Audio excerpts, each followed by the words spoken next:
Bazen hayatın ne kadar güzel olduğunu, ta ki bir şey bize bunu hatırlatana kadar fark etmeyiz. Geçen hafta yoğun bir gün geçirdim. Yorgundum, biraz gergindim ve yapmam gereken her şeyi düşünüyordum. Eve giderken küçük bir parkın yanından geçtim. Küçük bir kızın babasıyla koştuğunu gördüm. Dünyada başka hiçbir şey yokmuş gibi yüksek sesle gülüyordu. Sadece bir anda ama beni durdurdu. Gülümsedim. Sonra gökyüzünü fark ettim. Hafif esen rüzgarı, yakında pişen bir yemeğin kokusunu. Normal bir gündü, özel hiçbir yanı yoktu ama birden kendimi minnettar hissettim. Biz çoğu zaman büyük hayallerin peşinden koşarız. Daha iyi bir iş, daha fazla para, daha çok başarı. Peki ne sıklıkla durup zaten sahip olduklarımıza bakıyoruz? Sana bir soru sorayım. En son ne zaman gerçekten basit bir şey için içtenlikle şükrettin? Bu sabah sıcak yatağını fark ettin mi? İçtiğin temiz suyu, kendine ayırabildiğin sessiz zamanı unutuyoruz değil mi? Zihnimiz hep bir sonraki şeyi planlıyor. Sonra ne yapmalıyım? Hayatımda ne eksik?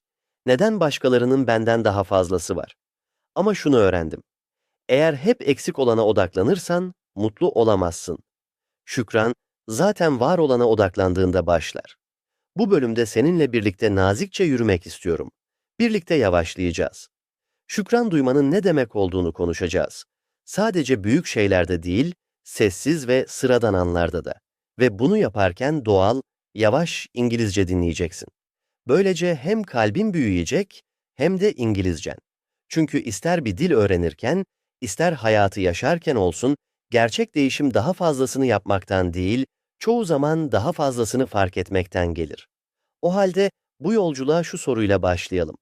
Sahip olduğum ama yeterince değerini bilmediğim ne var? Bir nefes al. Geride değilsin. Kırık değilsin.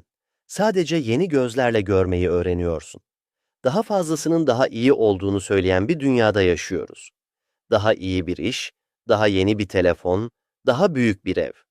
Sürekli kaydırıyoruz, karşılaştırıyoruz, diliyoruz ve birden hayatımız küçük, yetersiz gibi geliyor. Uyanıyorsun ve huzur yerine baskı hissediyorsun. Telefona bakıyorsun. Biri seyahat ediyor, biri ev alıyor, biri terfi ediyor ve sen neden ben değil diye düşünüyorsun. Ama işte tuzak burada. Ne kadar çok şeye sahip olursan ol, eğer hep karşılaştırırsan asla yeterli gelmez.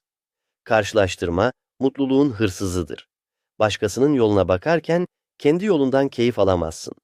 Bu sadece maddi şeylerle ilgili değil. Kendi çabalarımızda bile şöyle düşünürüz. Daha üretken olmalıyım. Daha iyi İngilizce konuşmalıyım. Daha özgüvenli görünmeliyim. Ve şu meli, malı kelimesi ağırlaşır. Kendinden şüpheye, strese ve üzüntüye dönüşür. Ama belki de şu anda sahip oldukların daha az değil. Sadece farklı. Ve belki bu da sorun değil. Değerli hissetmek için dev bir şey başarmana gerek yok. Kendinle gurur duymak için başkasının seviyesine ulaşman gerekmiyor. Bir durup düşünelim. Başkasının hayalini kurduğu şeye zaten sahip olman mümkün mü? Senin sıradan hayatın bir başkası için bir mucize olabilir mi? Belki küçük evin güvenli bir alandır. Belki sade yemeklerin sevgiyle doludur. Belki İngilizcen mükemmel değil ama gelişiyor ve bu çok güzel. Geride değilsin. Sadece kendi zaman çizelgendesin. Yeterli değilim. Düşüncesinden çıkma zamanı. Çünkü hep daha fazlasını kovaladığımızda ne kadar yol aldığımızı unuturuz. Gelişimini fark etmeye başla. Yavaş olsa bile, sessiz olsa bile hala ilerliyorsun. Ve şükreden bir kalple attığın her adım seni huzura biraz daha yaklaştırır. Güne şükranla başladığında gününün ne kadar farklı hissettirdiğini hiç fark ettin mi? Büyük bir şey değişmese bile. İşin aynı, rutin aynı. Ama sen farklısın. Çünkü zihnin eksik olana değil, mevcut olana odaklanıyor. Şükran durumunu değiştirmez, onu nasıl gördüğünü değiştirir. Yapabileceğin basit bir şey var. Her sabah ya da yatmadan önce minnettar olduğun 3 şeyi yaz. Küçük olabilir. Sabah kahvemin tadı, önemsediğim birinden gelen mesaj, uzun bir yağmur haftasından sonra güzel hava. Bazı günler hiçbir şey bulmak zor olabilir ama bu da tamam. Nefes aldığını fark etmek bile, yeniden denemek için bir günün daha olması bile bir hediyedir. Ne kadar çok şükredersen, Şükredecek o kadar çok şey görürsün. Şükran bir ışık gibidir. Onu açtığında sıradan şeylerde bile güzelliği görmeye başlarsın. Acele etmeyi bırakır, karşılaştırmayı bırakır ve yavaş yavaş kalbin dolar. İngilizce öğrenenler için bu alışkanlık kelime dağarcığını geliştirmek için de harika bir yoldur. Günlük şükran listesini İngilizce yazabilirsin. Her gün sadece bir iki cümle. Mükemmel değil, süslü değil, gerçek. Mesela, bu sessiz akşamda ders çalışabildiğim için minnettarım. Bugün öğrendiğim yeni bir İngilizce kelime için şükrediyorum. Vazgeçmediğim için kendime teşekkür ediyorum. Kimsenin görmesi gerekmiyor. Bu sadece senin için. Zamanla bu küçük cümleler İngilizce pratiğinden fazlası olur. Hayatının aslında ne kadar zengin olduğunu hatırlatan notlara dönüşür. Çünkü odağımızı eksiklikten yeterliliğe, stresten dinginliğe kaydırdığımızda her şey daha hafif hissedilir. Şükran sadece bir duygu değil, dünyaya bakma biçimidir. Ve o dünyada bütün hissetmek için daha fazlasına ihtiyacın yok. Sadece hatırlaman yeterli. Gülümsemek için zaten çok şeye sahipsin. 5 yıl öncesini düşün. Ne hayal ediyordun? O zamanlar neyi çok istiyordun? Belki huzur, belki istikrarlı bir iş, belki yeni bir şehirde yaşama şansı. Şimdi bugünkü hayatına bak. O dileklerden bazıları gerçekleşmiş olabilir mi ama sen fark etmiyor musun? Çünkü bir şeye ulaştığımızda hedefi ileri taşırız. Tamam, sırada ne var? Deriz. Durmayız. Kutlamayız. Sadece ilerleriz. Sen geçmişte ettiğin duaların içinde yaşıyorsun. Şu an sahip olduğun iş bir zamanlar imkansız gelmiş olabilir. Şu anki evin bir zamanlar hayaldi. Bugün hissettiğin huzur, yıllar süren mücadelenin sonucu olabilir. Ama fark etmezsek, sevinci kaçırırız. Peki ya şu anki hayatın, geçmişteki senin hayali ise? Ya zaten bir mucizenin ortasındaysan? Bu, hayatının mükemmel olduğu anlamına gelmez. Hiçbir hayat mükemmel değildir.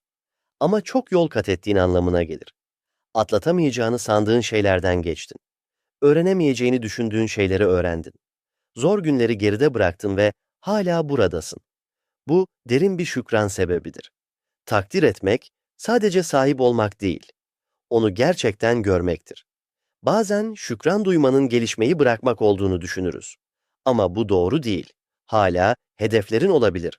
Hala daha fazlasını isteyebilirsin. Ama daha fazlasına uzanırken içinin boş olması gerekmez. Şu anla gurur duyup yarın için umut edebilirsin. Bugünü sadece bir sonraki şeye giden bir basamak değil de değerli bir an olarak görmeye başladığımızda hayat daha zengin, daha derin ve daha anlamlı olur. O yüzden bugün bir sonraki büyük şeyin peşinden koşmadan önce dur ve şunu sor. Şu anda neye sahibim ki bir zamanlar imkansız geliyordu? Şu an sahip oldukların bir zamanlar sadece umut ettiklerin olabilir. Tadını çıkarmayı unutma. Tüm bu düşüncelerden sonra ne öğrendik?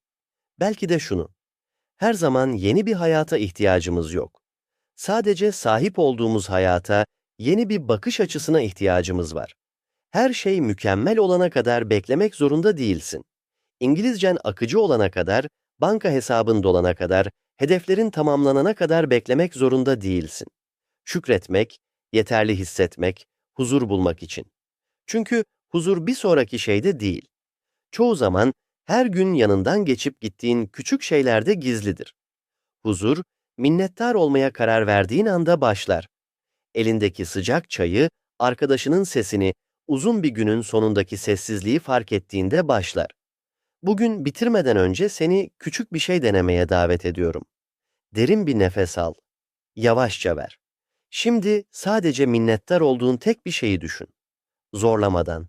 Sadece hisset. O duygunun seninle biraz kalmasına izin ver. Şükreden bir kalp, sessiz bir güçtür. Güçlü olmak için gürültülü olmak zorunda değilsin. Bütün hissetmek için mükemmel olmak zorunda değilsin. Zengin hissetmek için her şeye sahip olman gerekmez.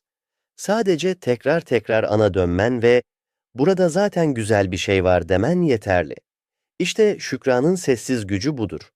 Bugün kalbinle dinlediğin için teşekkür ederim. Ve şu anda olduğun kişi olduğun için teşekkür ederim. Umarım bugünkü düşünceler sana sadece daha fazla İngilizce değil, aynı zamanda hayatında daha fazla ışık, daha fazla huzur ve daha fazla yeterlilik hissi kazandırır. Gayet iyisin ve ne kadar çok şükredersen o kadar özgür hissedeceksin.